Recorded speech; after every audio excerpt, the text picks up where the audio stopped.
친절한 시사, 시원한 통찰, 노영희의 출발 새 아침, 슬기로운 인터뷰.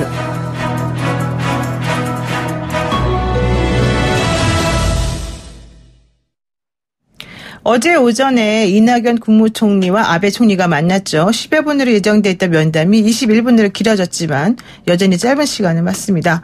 그런데 그 짧은 시간 동안 양국의 총리가 어떤 얘기를 나눴는지, 그래서 한일 관계에 좀 변화가 있었는지 한번 살펴보겠습니다.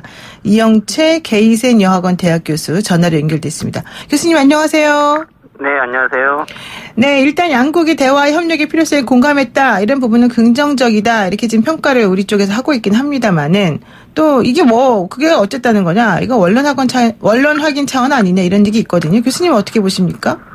네, 전반적으로는 어제 양쪽의 최고 지도자들이요, 네. 나름대로 원론적인 이야기를 하더라도 상호 의사를 직접 확인하는 것은 좀 의미가 있었던 것 같고, 네. 또 특히 이낙연 총리와 아베 총리의 좀 기본적인 개인적인 친분이 있는 상태에서 네. 그 상호 간의 그 이해의 깊이를 좀 확인하는 것들은 향후의 실무 회담이라든가 방향을 설정하는 데 있어서 중요했다고 보고요. 네.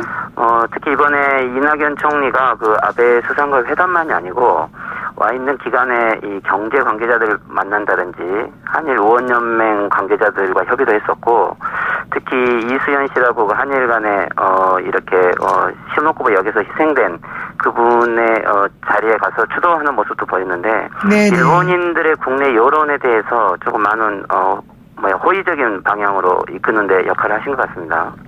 맞습니다. 그러면은요, 제가 조금 궁금했던 것 중에 하나가, 왜 우리 쪽 입장하고 일본의 그 보도된 언론의 입장이 이렇게 좀 서로 다른가? 특히 청와대에서는 양 총리가 경색된 상황을 타개하기 위해서, 여러 가지 의견을 같이 한 것에 대해서 의미를 둘 수 있다, 이렇게 말했지만, NHK에서는 건전한 관계로 들어가기 위한 계기, 이제 이런 정도로밖에 얘기를 안 했단 말이죠. 이거 왜 그러는 거예요? 아마 아베 수상 입장도 실질적으로는 한국과 관계 개선이 더 유리한데, 네.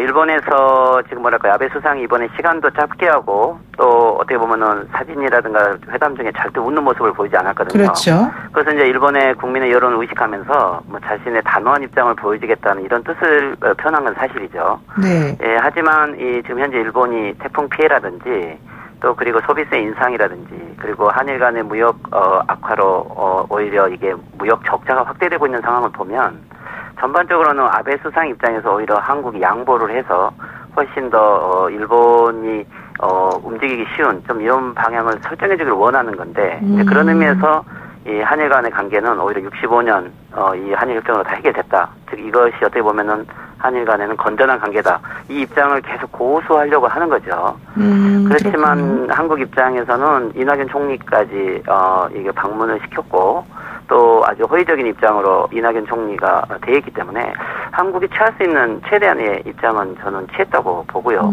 네. 오히려 아베 수상이 이 회담을 할 수 있는 준비가 되어 있지 않았다. 네. 오히려 아베 수상 입장에서는 지금 현재 국내적인 여러 여론이라든가 우선순위가 이 한국이 지금 우선순위는 아닌 거죠, 보면은.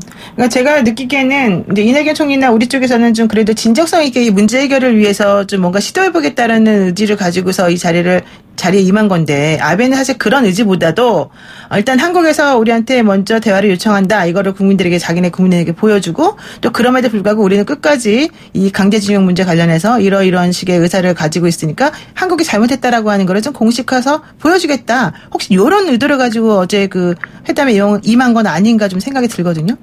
예, 맞습니다. 그런 이미지를 좀 만들려고 했고, 네. 이제 지금까지는 미디어라든지 또는 외무성 관계자들이 서로 확인을 했지만, 한국의 공식 지도자에게 아베 수상이 직접 일본의 입장을 공식적으로 전달했다, 그리고 그런 단호한 모습을 보였다, 아마 이런 좀 장면을 연출하려고 싶었던 그렇죠. 거죠. 아, 그렇군요.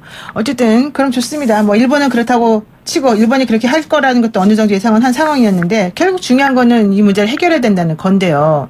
우리 입장에서는 엄연히 사건 분립이 존재하는데 어떻게 하란 말이냐, 이제 이렇게까지만 하고 있다가 그래도 한번 생각해 보자, 출구 전략을 마련해 보자, 이랬단 말이죠. 그래서 이낙연 총리가 한일 기업이, 그러니까 한국 기업과 일본 기업이 같이 징용 배상을 하는 1+1을 확대하는 방안, 또 우리 정부까지 배상에 참여하는 방안, 이런 거를 내놓으면서 조금 여기 동참해라, 이렇게 지금 얘기하는 건 어떻게 보십니까? 예, 지난번 그 6월 13일 날 문재인 정부가 내놓은 이 강제징용 배상 판결에 대한 한국 측 안은 이게 먼저 뭐냐면은 재판이 나온 결과에 대해서는 한국 기업과 일본 기업이 즉 함께 동참시키자. 즉 한국 기업이 부담을 조금 함께 경감시키겠다. 그리고 남은 재판들에 대해서는 함께 협의를 해서 한국 정부가 책임질 의향도 있고 네. 또 일본 정부가 언젠가는 여기에 참여해달라.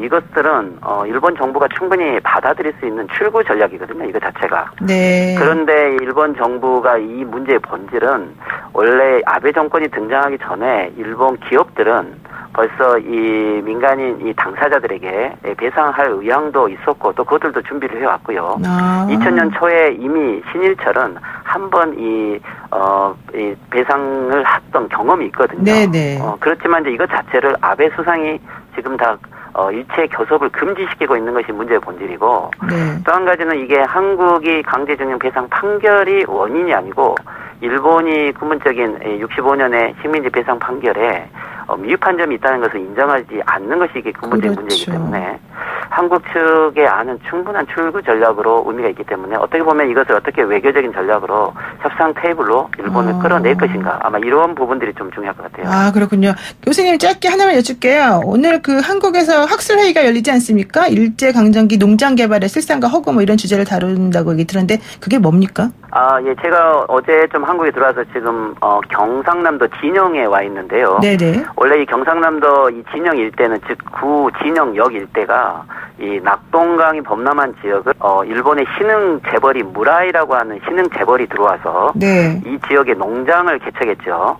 그래서 이제 저희들이 지금 현재 보면 반일 종족주의가 일제 식민 지배가 근대화를 가져왔다 이런 식으로 이야기를 하고 있는데 네네. 이 무라이 이 농장주가 당시에 이 농장을 만들면서 썼던 여러 서한들이 대량으로 발견이 됐어요.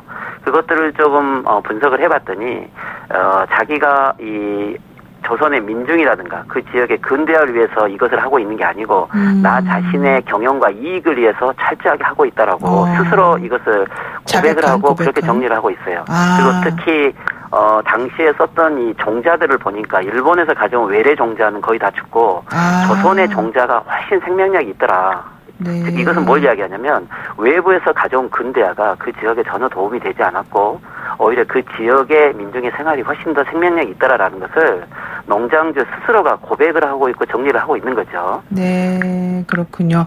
네, 오늘 말씀 여기까지 듣겠습니다. 고맙습니다. 네, 수고하십시오. 네, 지금까지 이영채 게이센 여학원 대학 교수와 함께했습니다. 노영의 출발새 아침 3부 여기서 마무리하고요. 잠시 후 4부에서 뵙겠습니다.